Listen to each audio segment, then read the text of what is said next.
More Jessica, please, for a little bit of everything. Hi everyone, welcome. If you're new here, my name is Jessica and this is More Jessica, please, for a little bit of everything. Today we are cooking. What are we cooking? Candy yams, sweet potatoes, but not just candy yams. This is actually part of a series. We're making candy yams, mac and cheese, collard greens, and pot roast. So if you're interested in any of those other scrumptious meals, check the bottom. I have the links. Go check them out. But anywho, today we are making candy yams. Let me go ahead and get started. So I have here peeled sweet potatoes. I just went in with a potato peeler, peeled them all, and then gave them a really good wash. That's why you see me bringing them out of the sink. So we have our sweet potatoes. We had a knife. I just lost it. We have our knife. So most people, when they make their candy yams, they chop them like this. They chop them circular. And that's fine. But what my aunt taught me is to chop my sweet potato the long way. So most people do like this. We're going to do like this. So supposedly what the long way does is releases a different sugar. With you slicing it this way, you're just, you know, releasing different starches in the potato. So they actually candy a lot better. So when I slice the potato, I like to make the pieces fairly thin. I just sharpened my knife. So it's doing fairly well. I just slice them on up long ways. I don't know if you can see that. I'll turn the camera this way.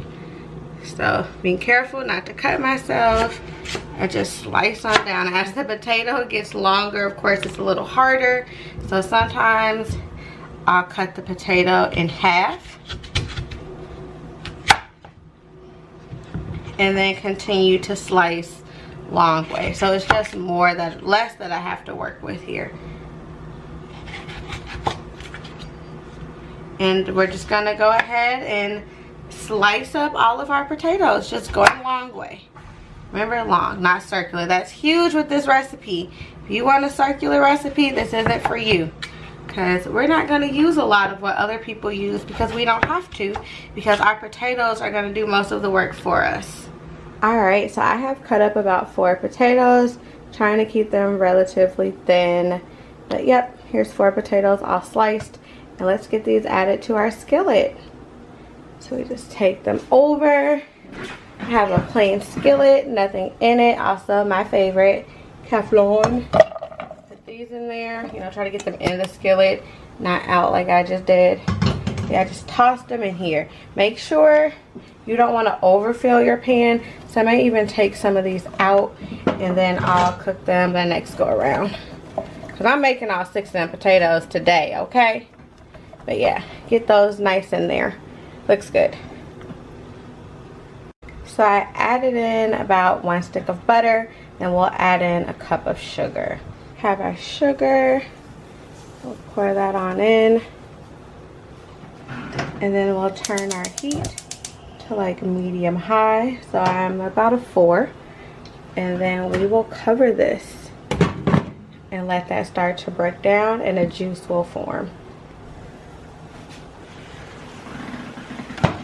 Take the lid off, and as you can see, there's a juice that is starting to form. This is some butter, some sugar, some actual just juice from the sweet potatoes. So that's really good that that juice is forming. So you just want to let this keep happening. We'll put the lid back on. About 10-12 minutes into cooking, you see that butter and that sugar is gone. All we have is juice. Keep in mind, we didn't add any water here. This is all from the potatoes, that sugar, and that butter. This is exactly what you want to see. So to prevent them from burning, I'm just going in with my spatula and moving them around a little bit before I start to flip them. All right, so it's getting really hot here. See how much juice it is. You can go in and like try to flip it a little bit. Get the ones on the top, more so on the bottom, and the juices. They're cooking very nicely. And at this point, I actually like to add in a little bit of vanilla. Not a necessity, but if you want to add in vanilla, cinnamon, nutmeg, this is your opportunity. But with this recipe, y'all, it's really not needed because the potatoes do all the work. But no shame in your game. If you want to add in, go ahead. Look at that juice, y'all. That's sugar, butter, potato juice. Yum, yum, yum. So now we just recover and let this simmer. So there's almost no juice left and it's starting to get sticky. So I am going to take my lid off and let the remainder of the juice evaporate and just be left with candy yams. Yeah, candied yams. Even getting a little sticky now. Probably should have took the lid off a little earlier.